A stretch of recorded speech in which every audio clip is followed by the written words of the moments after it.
ada persekongkolan antara pengusaha jahat dan tamak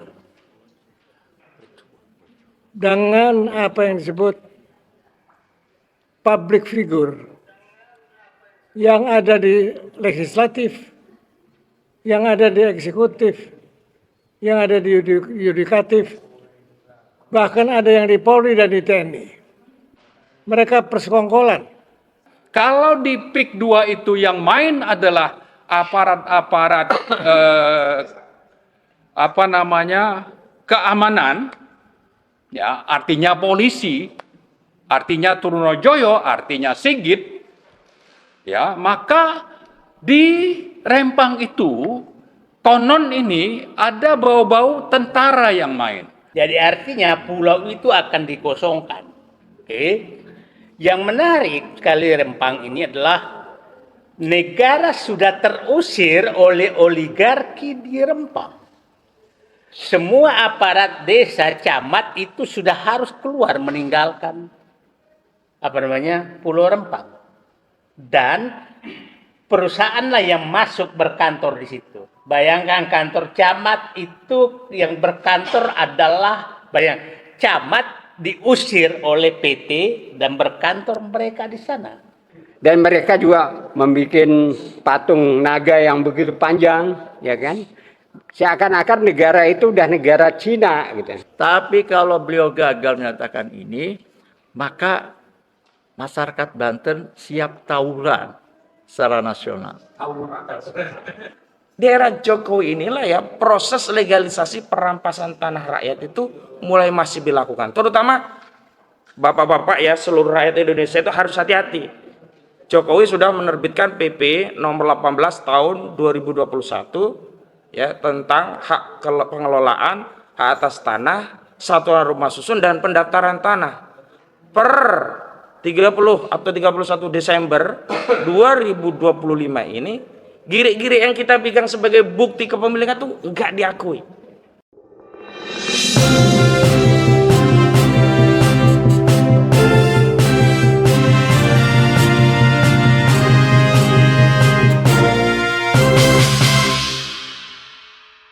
Teman-teman sekalian, bersama-sama kita ada sejumlah tokoh.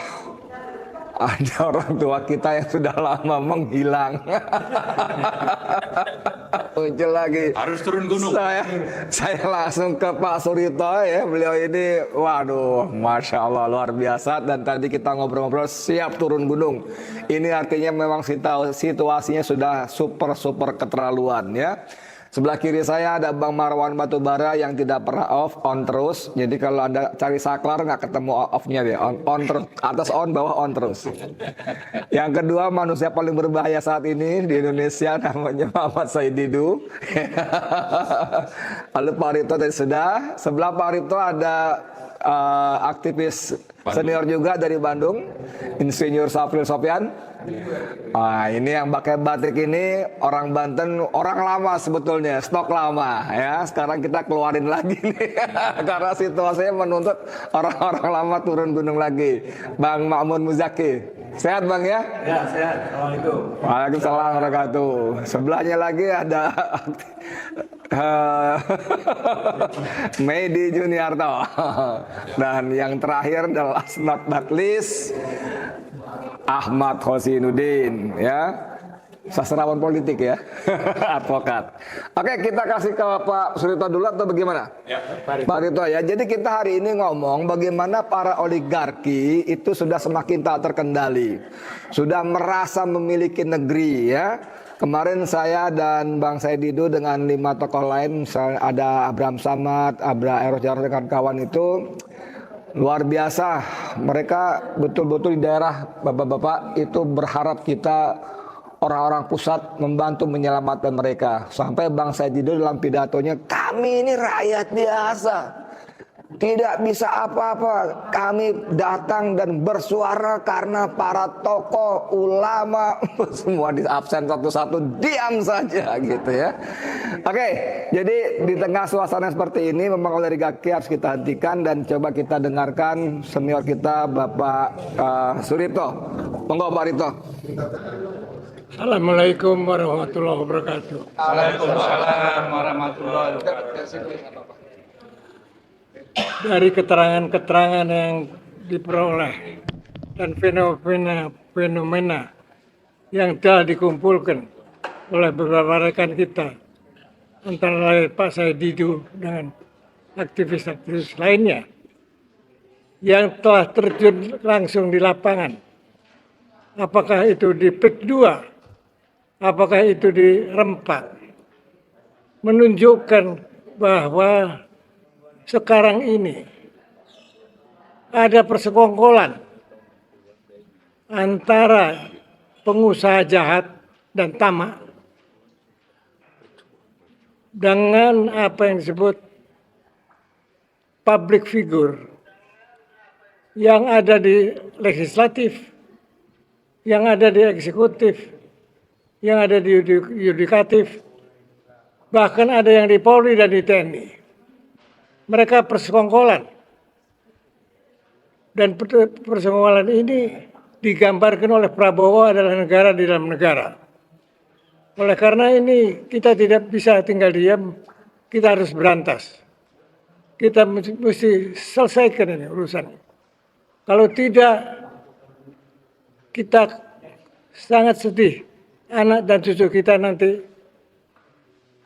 jadi anak-anak yang terlantar dan kehilangan identitas dan integritas. Oleh karena itu, kita harus usir secepat-cepatnya dan kita pulihkan kedaulatan yang telah dirampas oleh persekongkolan tadi yang saya sebut, yang terkenal apa yang disebut state corporate crime. Dan state corporate crime ini telah merajalela. Ternyata bukan hanya di 2 tempat saja, hampir di seluruh Indonesia. Di Jawa Timur, di Surabaya, di Kalimantan Tengah, Selatan, dan Timur. Kemudian juga di Sulawesi Timur dan Tengah. Begitu juga di Papua dan juga di Maluku Utara. Bahkan juga di Sumatera Utara. Semua adalah pekerjaan dan perbuatan disebut state corporate crime. Ini harus kita usir mereka, kita harus nyatakan perang pada mereka. Tidak bisa kita hanya menuntut berdasarkan pasal-pasal di hukum pidana, tidak bisa. Ini harus diperangi, harus dikembalikan, harus direbut kembali. Apa yang disebut kedaulatan yang sudah dirampas oleh mereka dalam bentuk aset tanah, lahan, atau sumber daya alam. Bahkan juga lebih dari itu. Kedaulatan ini ternyata dengan dirampas oleh mereka, ini dijual kedaulatan ini kepada asing. Dan kedaulatan yang dijual kepada asing ini sudah nampaknya merupakan hasil kesepakatan perjanjian-perjanjian yang dibuat oleh Jokowi dengan Xi Jinping di Chengdu, yaitu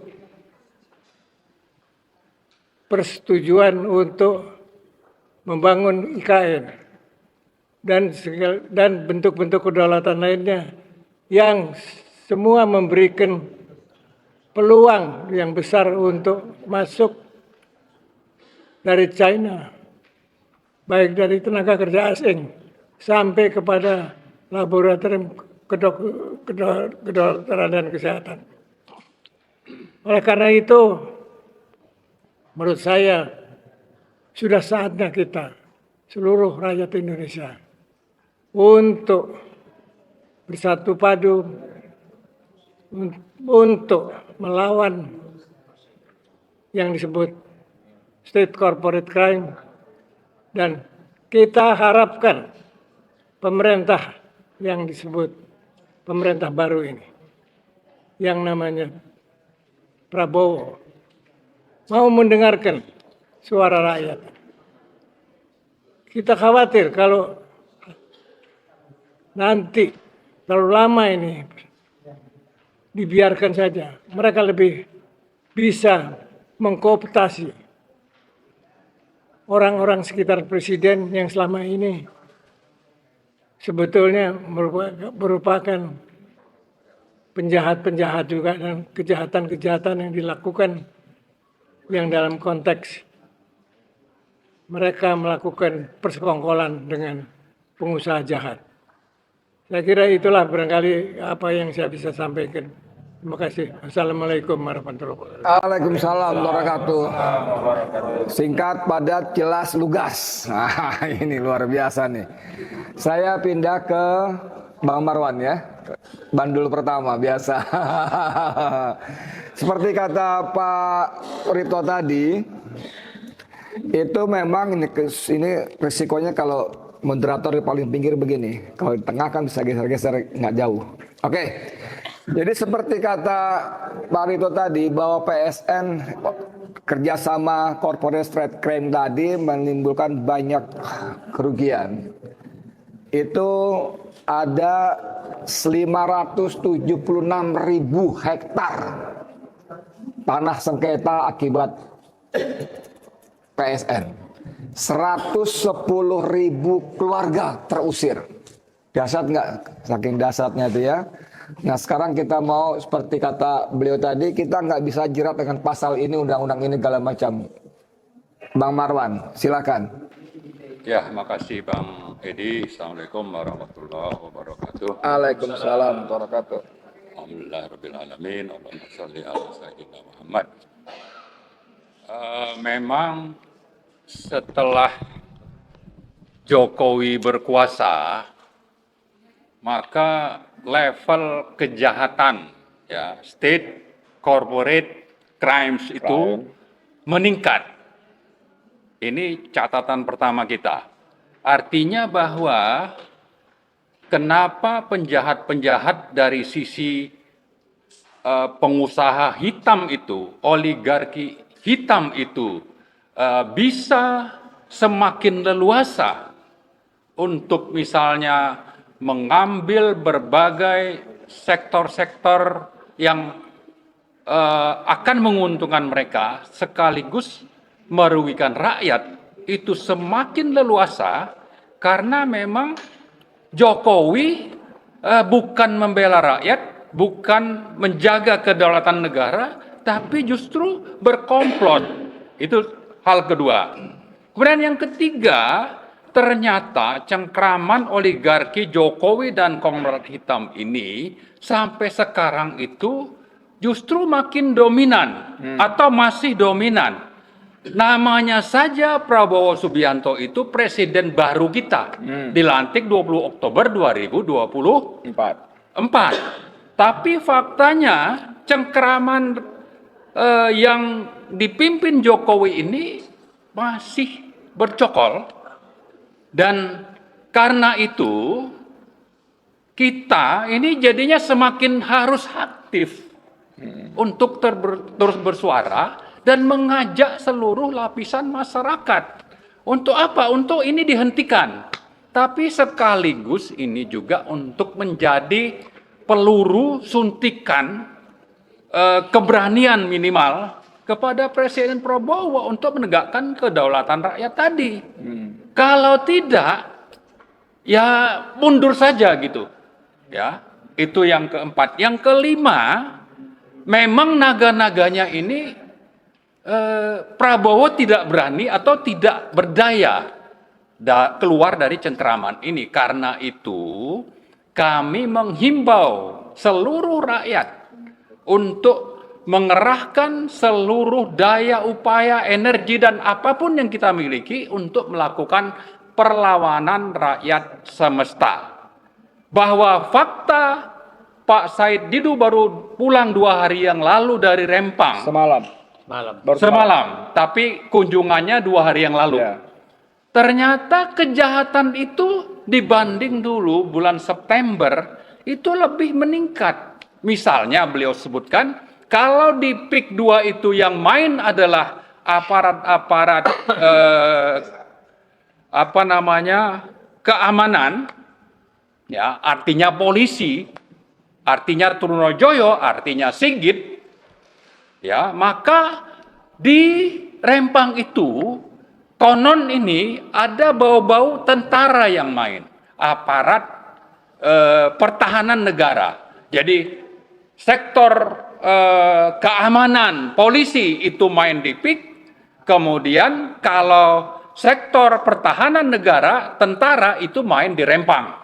Sehingga ada operasi yang Pak Said bilang itu operasi kilat, itu hanya dalam berapa menit bisa melumpuhkan rakyat yang ada di sana, itu bisa menjadi indikator bahwa tentara ini main gitu. Nah, tapi ini kita bicara oknum lah, ya. Tapi saya kira oknum tentara ini kan punya panglima, dan panglima tertingginya itu adalah Prabowo, presiden dan bekas tentara pula. Ini Pak Prabowo harus tunjukkan bahwa dia presiden, dia panglima tertinggi, maka tertibkan ini dan bela rakyat di Rempang misalnya. Nah, itu hal yang kelima. Yang terakhir saya kira, setelah menghimbau, mari kita susun strategi bagaimana supaya perlawanan rakyat semesta ini bisa menghasilkan sesuatu yang signifikan. Apa yang signifikan itu? Satu, bahwa PSN PIK 2 dibatalkan, termasuk proyeknya. IKN juga sama, Rempang juga sama, harus dibatalkan. Dan itu, soal batal itu, Pak Prabowo tinggal perintahkan Menko Perekonomian. Ya, kalau tidak mau terbitkan saja Perpres atau Kepres, batal, dan saya yakin itu rakyat akan berada di belakang Pak Prabowo. Dan sebaliknya, bagi rakyat supaya Pak Prabowo itu memang benar-benar menjalankan apa yang kita tuntut ini, maka mari kita sama-sama juga secara masif melakukan perlawanan di seluruh Indonesia. Mari sama-sama, jangan biarkan ini terus berlangsung. Daulat rakyat itu ada di tangan oligarki, ada di tangan state corporate crimes yang awalnya dipimpin oleh Joko Widodo dan sekian banyak konglomerat hitam. Jangan sampai ini diteruskan bahwa oligarkinya berganti dari Jokowi ke Prabowo. Prabowo harus membalikkan keadaan ini sehingga daulat rakyat itu bisa ditegakkan. Saya kira itu mungkin Pak Edi yang saya sampaikan. Terima kasih. Oke, makasih Bang Marwan. Pak Saididu, tadi Bang Marwan mengatakan bahwa di era Jokowi corporate state crime itu semakin menggila. Saya ingat dalam sebuah diskusi di kami, Koalisi Aksi Menyelamatkan Indonesia, Bang Said juga mengatakan periode pertama sejak 2016, Jokowi sudah mulai memecat para menteri-menteri yang punya integritas. Rizal Ramli, siapa lagi? Anies Baswedan, masuklah para pengusaha. Ya, disitulah kepentingan-kepentingan bisnis lebih dominan ketika mereka rapat ketimbang mikirin kepentingan rakyat. Mohon di monggo silakan. Elaborasi. Saya ulangi pernyataan saya bahwa memang negara sudah dikudeta oleh Jokowi bersama oligarki 2016. Itu faktanya saat itu bersamaan orang-orang aktivis yang memperjuangkan rakyat diberhentikan. Sudirman Said, Rizal Ramli, Anies Baswedan, itu diberhentikan dan masuklah para konglomerat menjadi menteri. Nah, tadi asal publik tahu Pak Suripto ini umurnya 88 tahun. Masya Allah. Jadi, dan beliau turun karena negaranya terancam. Dan dulu guru kita lah, sampai sekarang guru kita untuk berjuang umur 88 tahun dan konsisten berjuang untuk melawan oligarki yang istilahnya state corporate crime. Nah, itu yang dilakukan beliau dan konsisten. Nah, saya hanya ingin menyatakan kenapa sih oligarki ini sangat berbahaya kalau ini. Nah, Kasih tuh anatominya saja. Jadi setelah itu Presiden Jokowi melakukan kudeta bersama oligarki, maka negara sudah di tangan oligarki sama Jokowi. Partai-partai itu menjadi alat oligarki. Ya partai-partai, sehingga puncaknya muncullah Undang-Undang Cipta Kerja yang menghalalkan segala cara untuk menggolkan keinginan oligarki. Jadi kira-kira itu karpet merahnya Undang-Undang Cipta Kerja yang dibikin oleh Jokowi. Nah itulah kenapa sekarang kita selalu bertanya, kenapa partai-partai diam semua? Karena saya yakin mereka terlibat dalam undang-undang semua itu dan mungkin juga menjadi penikmat daripada hasil kudeta. Ya. Hasil kudeta Jokowi bersama oligarki. Nah, itu dinikmati sekarang dan mungkin juga oligarki sudah punya sprindik tersendiri selain Jokowi. Oh, oke. Jadi oligarki punya sprindik sendiri kepada tokoh partai, ulama, cendekiawan punya, karena sehingga mereka diam. Mungkin yang hadir di sini memang nggak dihitung oleh oligarki. Ngapain gua kasih amplop kalian? Gitu kan kira-kira. Selain nggak bisa dikasih amplop juga, ya kira-kira ini bilang orang-orang biarinnya orang-orang gila aja itu mereka. Nah, saya ingin menyatakan kenapa bahaya sekali. Saya kasih tahu anatomi bagaimana oligarki. Kalau di Rempang, kita mulai dari barat, Rempang itu luas lahannya sebenarnya 18.000 hektar, 70.000 hektar itu untuk hutan lindung. Sisanya jadi PSN semua. Jadi artinya pulau itu akan dikosongkan. Oke. Yang menarik sekali Rempang ini adalah negara sudah terusir oleh oligarki di Rempang. Semua aparat desa, camat itu sudah harus keluar meninggalkan Pulau Rempang. Dan perusahaanlah yang masuk berkantor di situ. Bayangkan kantor camat itu yang berkantor adalah, camat diusir oleh PT dan berkantor mereka di sana. Jadi ini fakta. Kalau Pak Prabowo menyatakan tidak boleh ada dalam negara, Pulau Rempang itu sudah negara dalam negara real. Ya itu ya. Nah, yang menariknya adalah bahwa betul-betul negara sudah terusir. Nah, itu Rempang. Bayangkan nanti kosong dan yang mau dibangun hanya Pak beri gelas tapi butuh 7.000. Nah, hutan lindungnya pun mau diturunkan statusnya. Jadi kira-kira akan habis. PIK 2 berbeda. PIK 2 adalah ada penyelundupan hukum karena statusnya hanya 1.700 hektar tapi dia bebaskan hampir seluruh sebagian besar. Jadi itu benar. Dengan pemaksaan. Nah, waterfront land Surabaya itu berbeda lagi kasusnya. Adalah mau membangun kota di reklamasi 1.140 hektar dan menariknya reklamasi langsung ditunjuk perusahaan oleh Jokowi. Nah, di IKN berbeda lagi. Rakyat yang punya tanah puluhan tahun hanya dipakai hak pakai 10 tahun, sementara orang asing yang mau masuk dikasih HGU, HGB 190 tahun. Jadi kesimpulannya adalah Jokowi ini betul-betul sudah menjual negara tanah air ini kepada oligarki. Nah itu yang di perkotaan, yang di pedesaan lebih parah lagi. Ada grup yang menikmati jutaan hektar lahan. Kita belum pernah masuk bagaimana di Marwali. Berapa tambang yang diserahkan ke Cina. Ya almarhum Faisal Basri sudah membuka. Nah, kita belum datang ke Maluku Utara. Kita belum datang ke Kalimantan boksit. Kita belum datang ke perkebunan dan kelapa sawit di Kalimantan, di Sumatera, HTI semua itu oligarki semua yang menguasai. Jadi kita ini betul-betul sudah tanah kita sudah diserahkan oleh Jokowi kepada oligarki dan asing.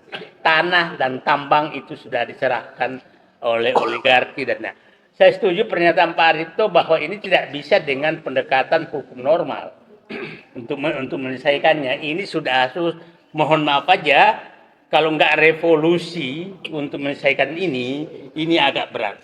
Karena kalau Bapak pakai cara hukum, ya kita lah kemarin baru dapat masa korupsi ratusan triliun, 300 triliun hanya dihukum 6,5 tahun. Itu menurut saya betul melukai hati mereka. Nah, inilah menurut saya bahwa memang istilah saya sudah kondisi darurat, Pak, karena Jokowi sudah menyerahkan kedaulatan ini, mengkudeta kedaulatan ini bersama oligarki. Itu yang paling bahaya. Nah, sehingga menurut saya bukan kita ini kan bahwa dan kita tidak bisa berharap karena kelihatannya tokoh-tokoh dan partai politik dipegang juga sprindiknya oleh oligarki. Terima kasih. Pak, mungkin bisa dijelaskan tadi sedikit tentang sprindik gitu, biar jelas kepada teman-teman. Jadi begini, saya ini kalau orang itu partai atau tokoh sudah pernah menerima amplop dari oligarki, maka pasti oligarki punya dokumentasi. Ya. Menerima uang haram itu pasti punya. Ya. Dan kalau dia coba menyanyi, maka dia buka. Ya. Dan ini bisa saja kerjasama dengan penegak hukum. Ini orang ini loh. Coba lihatlah. Ada menteri dulu datang ke Kiai, kelihatan amplopnya diserahkan kok. Betapa beraninya itu di syuting loh. Ada ke kantor ormas keagamaan terbesar, ya, kan kelihatan amplopnya diserahkan. Jadi maksudnya betapa mereka itu sudah menjebak, jadi menjebak seluruh pihak, apalagi partai politik. Ya. Bagi partai politik. Jadi kira-kira menurut saya mereka sudah terpenjara oleh oligarki. Jadi kita tersandra. Gitu. Tersandra. Oke, jadi memang kalau Bang Marwan minta penjelasan, amplop yang dimaksud Bang Said itu tidak benar-benar berwujud amplop saja, ya. Kalau kita dengar wawancara Pandana Baban kan Marwan Sirait mengaku mendapat rumah di Jalan Diponegoro Menteng 100 miliar rupiah dari aguan. Itu kata Pandana Baban ya. Bukan kata saya. Oke, Bang Said cukup ya. Makasih banyak. Sekarang kita geser ke Bang Safril Sopyan yang dari Bandung. Bang, ini Bang Said tadi bilang kita seperti mengutip Pak Rito tadi, nggak bisa lagi hanya pasal-pasal. Mau revolusi. Coba nih. Aktivis 78 ini, dia tua juga nih Bang Sopyan. Safril Sopyan nih, 78. Ayo, mangga silakan. Gimana? Terima kasih Bung Edi. Ini berbicara tadi sudah dijelaskan baik oleh Pak Arifto, Pak Saididu, Pak Marwan gitu kan. Bagaimana kita sudah sangat terjajah. Ya. Artinya kedaulatan bangsa kita ini oleh satu orang berkuasa 10 tahun, yaitu Jokowi, itu sudah menjadi pengkhianat. Artinya kan demikian.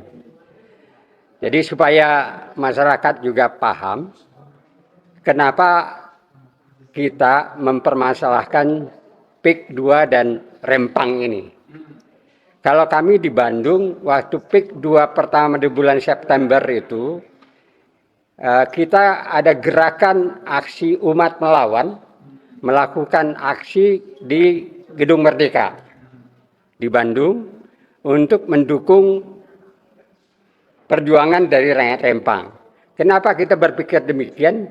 Karena Rempang itu permasalahannya bukan saja permasalahan masyarakat Rempang, tapi ini merupakan masalah masyarakat secara keseluruhan bangsa Indonesia.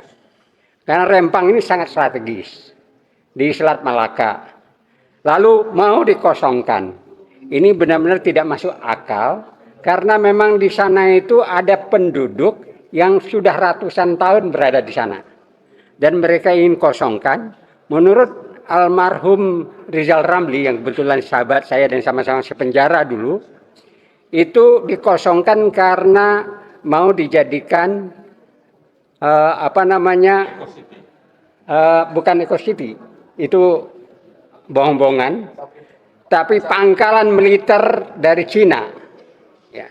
Dan ini berbahaya sekali karena apa? Karena memang masalah kita di Cina Laut Selatan itu ada perbatasan yang mendekat, dan semasa Jokowi karena dia boneka Xi Jinping, ya ini akan dijadikan pertahanan Cina. Nah, kalau terjadi perang dunia ketiga, ini Indonesia bisa hancur gitu. Jadi dalam arti kata, ini kepentingan bangsa, kepentingan masyarakat Indonesia yang harus kita pertahankan. Begitu juga PIK 2, bahkan mungkin PIK yang lain, dengan manipulasi secara sistematis, secara terstruktur, ya terbalik ya, terstruktur, sistematis, dan masif. Itu mereka ingin menguasai pantai-pantai di sana, dan ini tidak bisa akan diawasi. Kita lihat sekarang PIK 1 yang sekarang terbuka matanya oleh MUI. Ada bahkan Menteri Agama bilang tidak satu pun ada azan di PIK 1. Dan mereka juga membuat patung naga yang begitu panjang, ya kan? Seakan-akan negara itu udah negara Cina gitu. Ya. Dan ini akan berlangsung terus dari mulai Cilegon sampai dengan Cirebon. Akan ada PIK selanjutnya. Kalau PIK 2 ini berhasil, artinya apa? PIK 2 ini bukannya permasalahan Pak Zulfikar di Banten saja, tapi permasalahan bangsa Indonesia gitu. Karena gampang saja sekarang masuk senjata. Buktinya di Bandung itu di jalan Asia Afrika ketemu senjata dan sampai sekarang nggak bisa diusut. Itu di salah satu toko Cina punya, ya, dan didiamkan. Artinya masuk dari mana? Karena pantai-pantai ini akan menjadikan tempat yang bisa memasukkan apa saja dan tidak bisa diawasi. Nah, ini yang harusnya angkatan laut, angkatan bersenjata memaklumi ini. Jadi bukan permasalahan bangsa kita saja, tapi juga permasalahan militer, pertahanan. Jadi kalau seandainya sekarang diangkat ada Pangko Wilhan walaupun di angkatan laut, Pak Kunto, kita menghimbau Pak Kunto harus berani untuk mempertahankan bangsa Indonesia dalam segi ini. Karena ada kepentingan bangsa Cina atau kepentingan asing untuk menguasai Indonesia melalui cara-cara demikian gitu. Nah, dalam hal ini tentunya orang akan bertanya, kita ini siapa? Kalau Pak Said Didu bilang kita cuma rakyat biasa. Gitu. Tapi untuk melawan yang namanya kekuasaan kita mungkin nggak bisa, karena mereka berkuasa. Melawan modal atau dana kita juga nggak bisa, karena mereka punya dana segala macam. Tapi yang bisa melawan itu semua, bisa menghabisi itu semua adalah militansi. Jadi rakyat yang militan itu bisa menghabisi itu semua. Itu yang saya setuju dengan Pak Ripto tadi, ya mau tidak mau rakyat harus bergerak ya dengan revolusi gitu. Ya kan? Inilah yang bisa kita lakukan atau rakyat lakukan karena apa? Karena yang namanya kolaborasi antara pengusaha dan juga penguasa, apakah itu Aguan, apakah itu Tommy Winata, itu sudah sangat tidak beradab gitu. Ya, yang saya katakan TSM tadi. Dan mereka bisa menggerakkan yang namanya tentara, militer dan segala macamnya. Rakyat harus bergerak. Saya kira itu barangkali. Ya, terima kasih Bang Safril Sofyan ya. Ke Bang Jaki, ini Bang Jaki ini punya pengalaman tempur ya 98 di lapangan. langsung ya. Jadi saya sengaja saya giring terus dia omongannya sekarang bagaimana rakyat bergerak, rakyat berbuat. Karena tadi kalau kita menyerahkan, karena para petinggi suka bilang ini negara hukum, kita paham lah gitu, cincai semua itu ya. Bang Jaki mungkin berkaca dari apa yang terjadi, ini beliau ini dari Banten ya. Mungkin nanti tidak kita minta bicara soal PIK saja, tapi soal nasional. Bagaimana dengan apa ya? Kalau saya mau bilang persiapan repot juga ya. Sampai sejauh mana sebagai orang lapangan kemarahan rakyat ini seperti apa dan mungkin nggak kita kapitalisasi begitu misalnya? Enggak, silakan. Bisa. Gini, kami ini sebetulnya ingin sekali dapat hadiah tahun baru dari Presiden Prabowo. Itu berupa bebasnya rakyat Banten dan rakyat lain di luar Banten, se-Indonesia yang tadi disebutkan begitu banyak oleh Pak Said Didu. Itu mudah-mudahan tahun baru ini kita dapat hadiah tahun baru dari Presiden Prabowo sehingga kita nggak perlu lagi turun ke lapangan. Atau pilihannya nggak banyak. Kalau Pak Presiden Prabowo berpikir Indonesia baik-baik saja dan kemudian teskisnya rempang kemarin, mohon itu teskis itu jangan ditaruh di Banten. Kenapa? Kalau Banten terbakar, maka Indonesia akan terbakar semua. Dan rumput yang kering sudah banyak sekali di Banten ini. Kira-kira gitu ya. Kalau soal kesiapan, wah,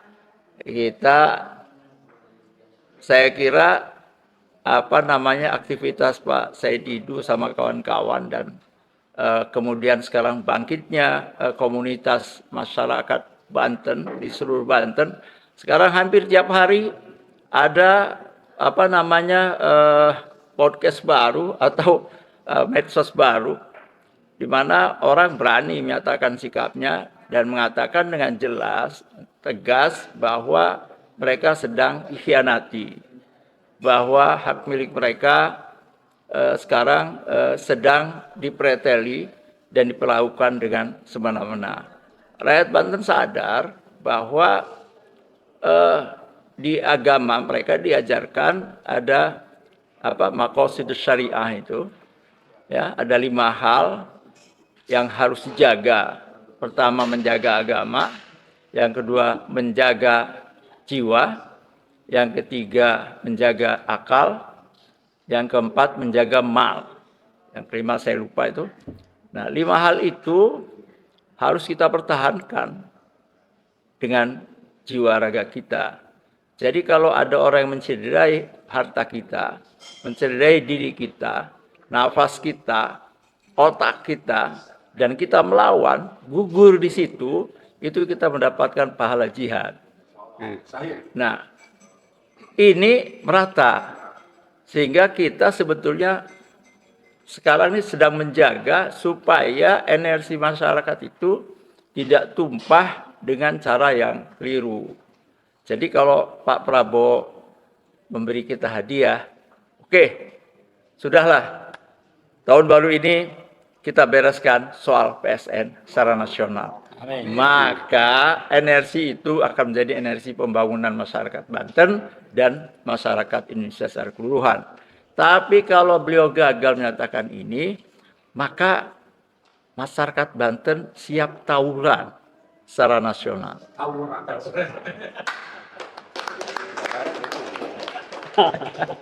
Bang Medi mau bicara juga? Saya tidak banyak, hanya mengomentari menyambung pembicaraan Pak Sapril Sofyan dan Pak Zaki. Yang mana kita berharap dapat hadiah dari Prabowo Subianto untuk mengembirakan bangsa Indonesia, rakyat Indonesia terbebas daripada oligarki. Yang mana saat ini memang Pak Prabowo sangat sulit, dilematis. Dia harus menyelesaikan politik luar negerinya, yang mana kan pangkalan militer Cina terlalu dekat, serta Amerika dan Australia senjatanya udah mengarah ke Indonesia, dia berharap terjadi chaos kita, maka mereka bagi-bagi kue yang lebih berbahaya lagi. Jadi hadiah itu adalah Pak Prabowo bisa menyelesaikan politik luar negerinya, dan di dalam negeri ini dia bisa menuntaskan kejahatan-kejahatan luar biasa itu.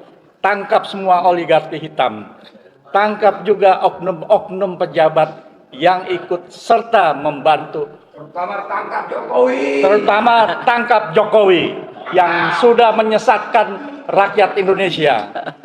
Saya hanya komentar itu saja. Silakan Pak Gosin. Sebelum ke Hojinuddin, jadi saya ulangi seperti kata Bang Said Didu tadi, bahwa di Rempang memang sudah tidak ada pemerintahan, ya. Kantor camat itu sudah lama dipakai buat orang-orang PT Makmur Elok Group, MEG, Makmur Elok Graha, ya. Berkantor. Jadi kantor camat dipakai PT MEG berkantor. Kemana camatnya? Camatnya sudah pergi relokasi. Begitu juga dengan kantor Koramil. Nah, tapi yang membanggakan kita, rakyat mulai berani. Di hari kita pergi kemarin pulang, datang ya itu rakyat datang menggeruduk kantor camat dan mereka menuntut karyawan semua keluar dari situ. Itu sudah karyawan MEG keluar dari sana semua. Nah, sekarang kembali ke Bung Ahmad Hojinuddin. Kita bicara misalnya di PIK 2. Semua transaksi kita tahu terjadi secara tidak sah, ilegal. Ada intimidasi, ada penyelundupan hukum, seolah-olah PSN dan sebagainya. Nah, yang kita tahu sebagai seorang awam bahwa transaksi yang tidak sah itu yang dengan cara seperti itu tidak sah. Maka coba tolong kasih kami, boleh nggak rakyat PIK khususnya dan Rempang umumnya yang PSN lainnya itu mengambil lagi tanah yang sudah diambil alih secara istilah sampean dirampas itu. Bagaimana konsekuensinya dan sebagainya? Silakan. Baik, bismillahirrahmanirrahim. Jadi secara perdata, transaksi jual beli itu kan harus berdasarkan kesepakatan para pihak. Dan kesepakatan itu kan ada yang berkaitan dengan subjeknya, para pihaknya, ada juga yang berkaitan dengan objeknya. Kalau subjeknya ternyata terintimidasi, berarti syarat subjektifnya tidak terpenuhi, sehingga dapat dibatalkan. Tapi kalau objeknya ternyata ada kejahatan di sana, ada penipuan dan seterusnya, maka ini batal demi hukum. Begitu. Konsekuensinya uang yang dibayar itu ya dianggap DP yang hangus begitu. Jadi DP hangus tanah balik begitu.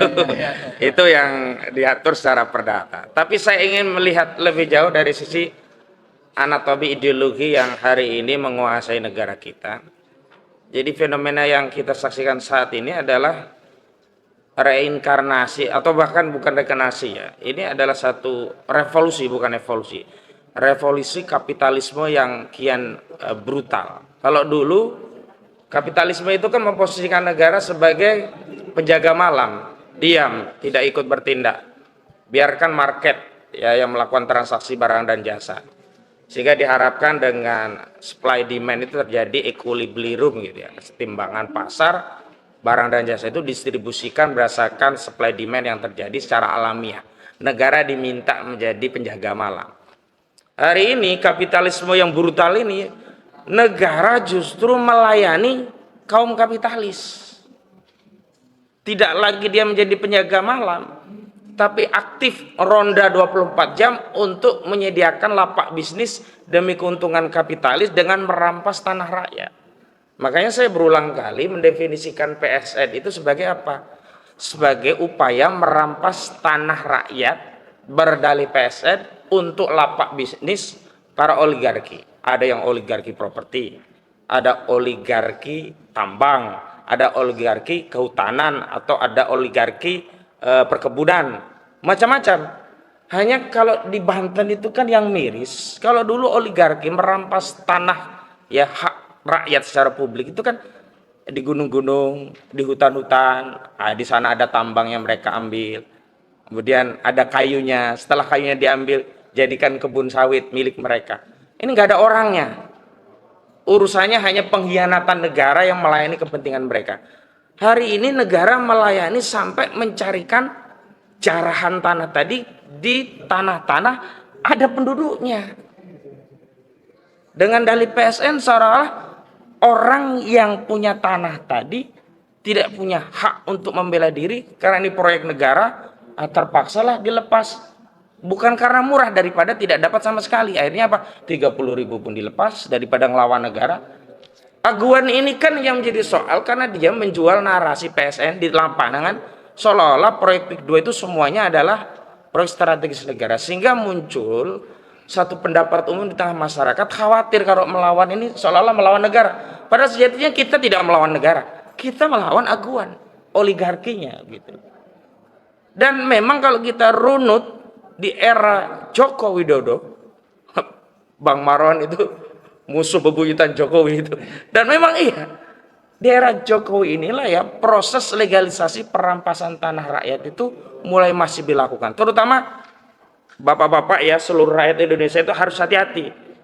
Jokowi sudah menerbitkan PP nomor 18 tahun 2021 ya tentang hak pengelolaan, hak atas tanah, satuan rumah susun dan pendaftaran tanah.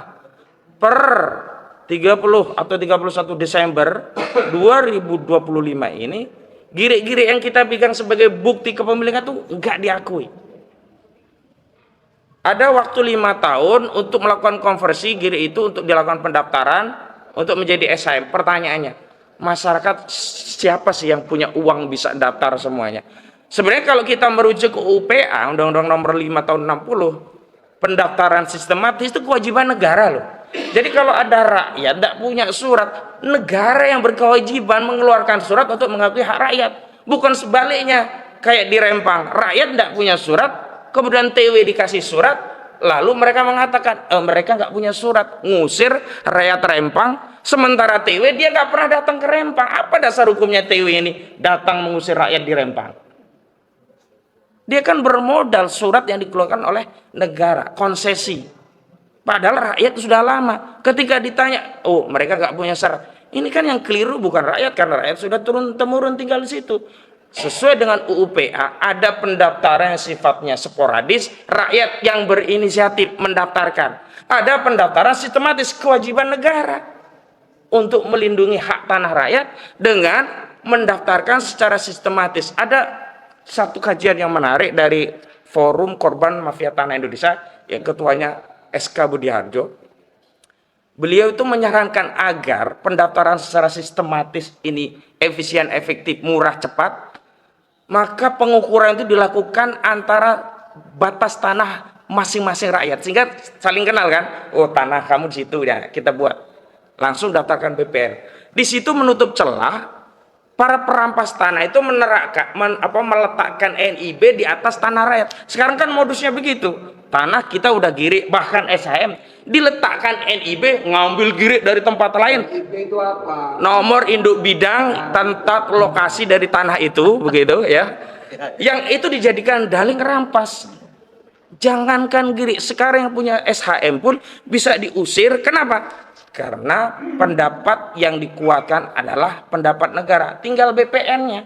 Nah ketika BPN sudah disuap, mereka berpihak kepada oligarki, pemilik tanah yang bahkan punya SHM pun bisa diusir.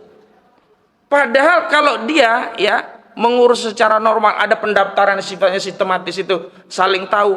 Orang yang mau naruh NIB itu pasti terusir. Kenapa? Lu siapa tiba-tiba ngaku punya tanah batas utara sama siapa, selatan sama saya, barat timur, kan nggak punya tetangga dia, nggak bisa nyolong NIB itu.